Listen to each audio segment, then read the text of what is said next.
આજે નરેશ પટેલ હમણાં જ મંત્રી બન્યા છે, આદિજાતિ મંત્રી બન્યા પછી જ્યારે અત્યારે માવઠાની પરિસ્થિતિ છે તો ભારતીય જનતા પાર્ટીના મોટાભાગના નેતાઓ એ ખેડૂતોના ખેતરે પહોંચ્યા.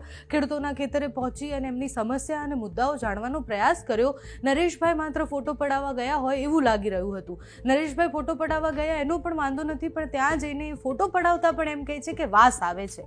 નરેશભાઈ આદિજાતિ મંત્રી બન્યા છે અને કેબિનેટ કક્ષાના મંત્રી બન્યા છે.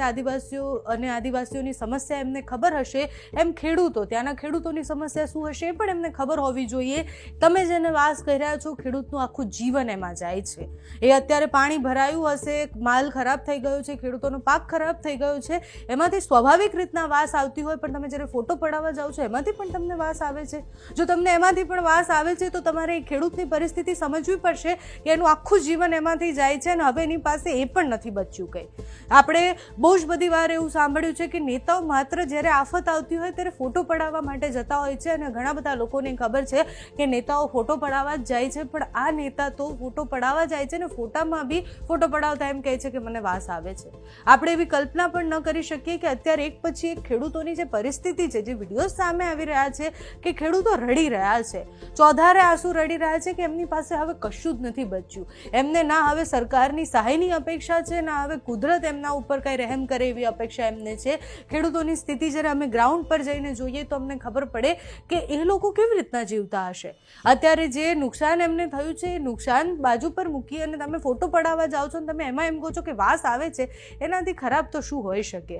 અપેક્ષા ખેડૂતોને માત્ર એટલી હોય કે અમે જેમને ચૂંટીને મોકલ્યા, અમે જેમને મત આપ્યા છે, હવે તમે મંત્રી પદે બેસી ગયા અને તમે જ્યારે આવું વ્યવહાર જાહેરમાં કરો છો, તમે ખેતરે જઈને આવું કરો છો, તો પ્રશ્ન થાય કે તમે ખેડૂતો માટે શું કરી શકવાના છો. તમે આદિજાતિ મંત્રી બન્યા છો, તમે આદિવાસી માટે શું કરવાના છો જો તમને ફોટો પડાવતા પણ વાસ આવી રહી છે. તમે એ કલ્પના કરી છે ક્યારેય કે ખેડૂતોનું જીવન કેવું હશે? એક દિવસ એ ખેતરમાં રહીને જુઓ તો તમને ખબર પડે કે એમનું જીવન કેવું હોય. અમે ગઈકાલે ભરત કાકા અને બીજા ખેડૂતોને મળ્યા તો એમને ખૂબ સ્પષ્ટ શબ્દોમાં એવું કહ્યું હતું કે બેન, અત્યારે જેટલા પણ નેતા અત્યારે મંત્રી બન્યા છે કે જેટલા પણ નેતાને અત્યારે પદ આપવામાં આવ્યું છે એ બધા ખાલી કાગળ પર છે.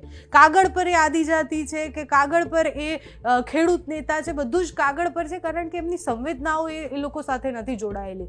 કૃષિ મંત્રી બન્યા હોય કે પછી આદિજાતિ મંત્રી બન્યા હોય, તમે એ વિસ્તારની સમસ્યા જ નહીં જાણી શકો, તમે એ વિસ્તારમાં માણસો કેવી રીતના જીવે છે એ જ તમને ન ખબર હોય તો પછી શું કરવાનું? તમારું મંત્રી બનવાનું મતલબ શું છે?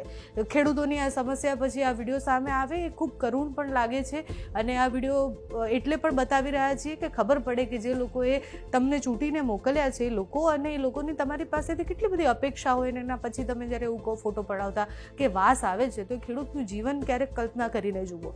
અત્યારે નરેશ પટેલનો જે વિડીયો સામે આવ્યો છે તેના પર કરીએ નજર.